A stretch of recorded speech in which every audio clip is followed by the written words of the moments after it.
Hi, I'm John Green. Welcome to Crash Course Literature. You can tell that I'm an English teacher because I'm wearing a sweater, but you can tell that I'm the kind of English teacher who wants to be your friend because I'm wearing awesome sneakers. This is actually season 2 of Crash Course Literature. If you want to watch season 1, you can do so over here. It's season 4 of Crash Course Humanities. It might even be like season 7 or 8 if you count all the science stuff. Whatever, let's just get started.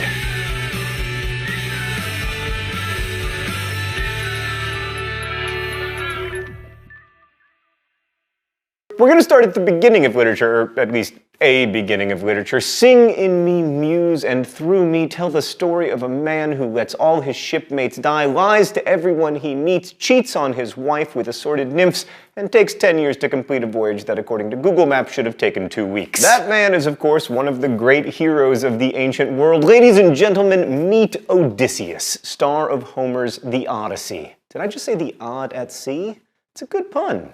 Not in the original Greek, though. Now, everyone knows that you can't properly enjoy a book until you know a lot about its author, so before we discuss the Odyssey, we're going to begin with a biographical sketch of Homer, the legendary blind poet of ancient Greece. What's that?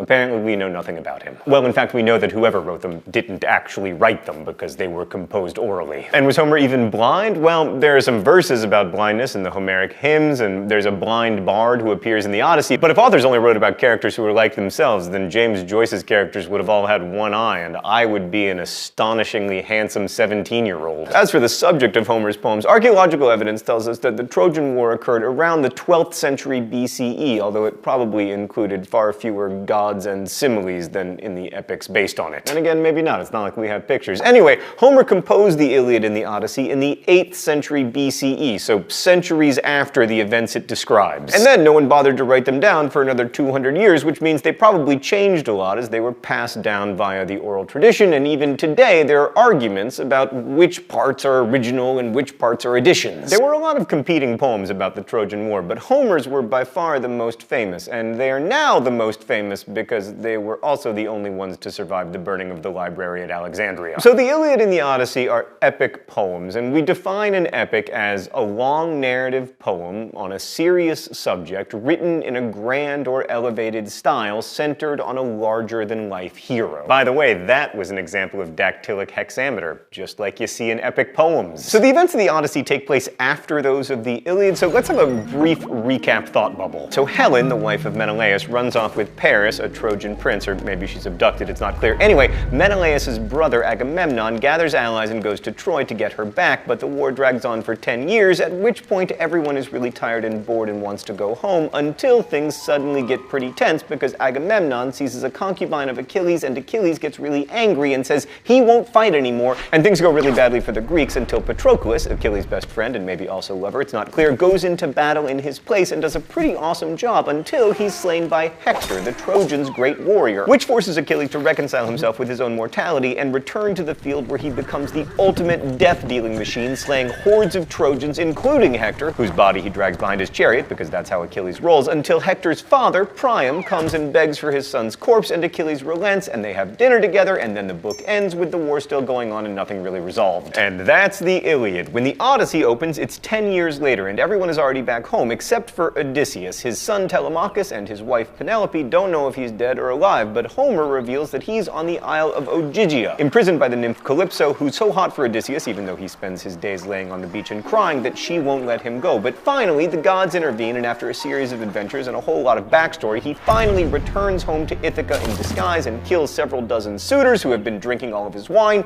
eating his beeves, annoying his wife, and plotting to kill his son. And it seems like a cycle of violence is just going to continue on probably forever until the goddess Athena, who loves Odysseus, intervenes and restores peace. The end. Thanks, Thought Bubble. So some of the big questions around the Odyssey are Odysseus' heroic characteristics, the epic's double standard for women, and whether you can ever actually stop a cycle of violence. Odysseus hardly appears in the Iliad, and he's not a particularly great fighter. In fact, he's a pretty sleazy guy. He leads a night raid into the enemy camp and kills a bunch of sleeping Trojans. That's not particularly glorious. But it is typical of Odysseus, who will pretty much do whatever it takes to survive. I mean, his distinguishing quality is metis, which means skill or cunning. Odysseus is smart. He's really smart. I mean, he's an incredibly persuasive speaker, and he can talk his way out of the stickiest of situations, even ones that involve, like, cyclopses. But he's also kind of a monster of self-interest, and if he weren't so smug and overconfident, he might have gotten home in less than, you know, like, a gajillion years. The best example of this is probably Odysseus' encounter with the Cyclops. So Odysseus and his men land on the island of the Cyclops, and he and several of his guys settle into the Cyclops' cave, feasting on the delicious goat cheese that the Cyclops has hoarded, and then expecting the Cyclops to return and offer them gifts, because that's what you do when someone breaks into your house. I mean, yes, there was an ancient Greek tradition of hospitality, but that's taking it pretty far, and for the record, it's also pretty much exactly what the suitors are doing in